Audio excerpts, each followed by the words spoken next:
Well, thank you. I mean, even green hydrogen, doesn't significantly or sufficiently define what we're talking about today, because today we're talking about e-fuels and electrofuels, which is effectively electrolytic renewable green hydrogen.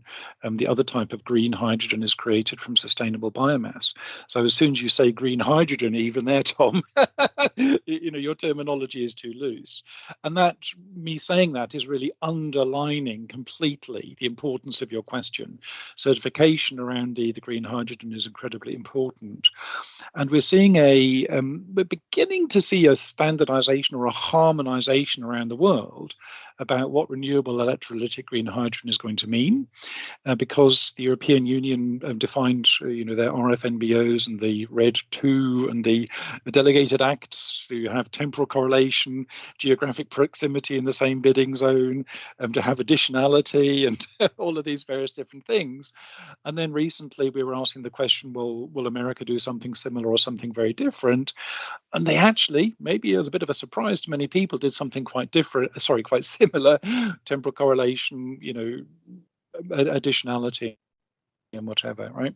So the certification of the green hydrogen is really, really important. In the US, it's a little bit more loose. In Europe, we're basically saying you're good to use any kind of CO2 until the end of 2035. From 2036, it shouldn't be from fossil fuel power generation, and from 2041 onwards, it should be direct air capture or biogenic CO2.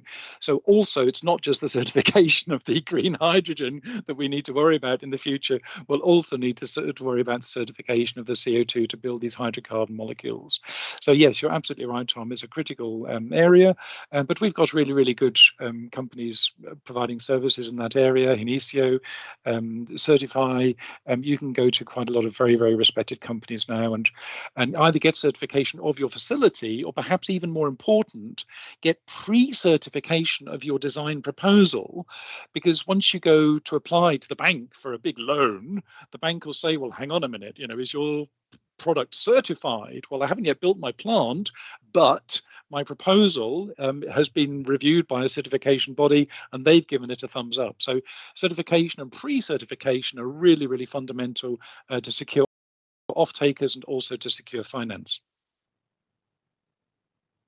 Stephen and Praz, perhaps it would be nice to get your input on this too.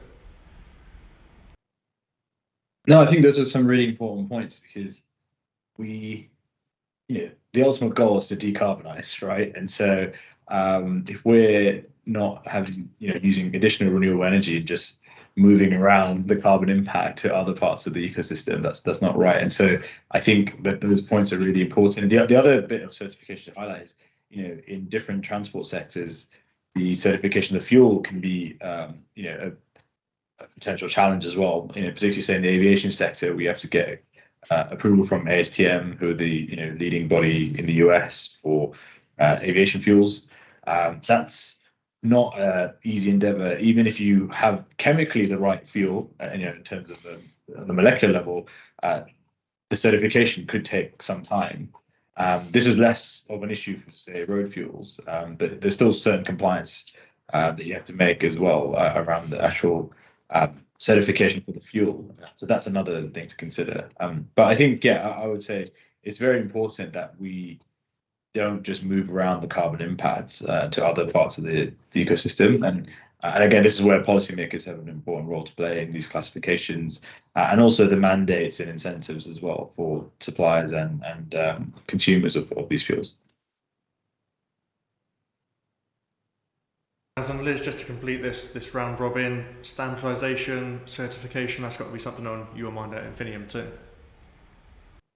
Yeah, definitely. And, a lot of this has to do with what markets we're selling our fuels into. Certification is certainly extremely important industry-wide. One of the challenges, though, is that there is a lot of different types of certification and then oftentimes competing certifications. So looking at the SAF market, for example, different bodies with different guidelines and different structures does make it a little bit challenging, but we work with our customers and then the locations that we're sending our fuels into to make sure that we are meeting with their requirements and their compliance and getting the appropriate certifications and that align with both the customers and the governments in which we're sending our fuels into. So I think it's an evolving market, and things will start to line out and be more aligned in the future. But certainly very important for all of the assets that are put into place in the decarbonization space.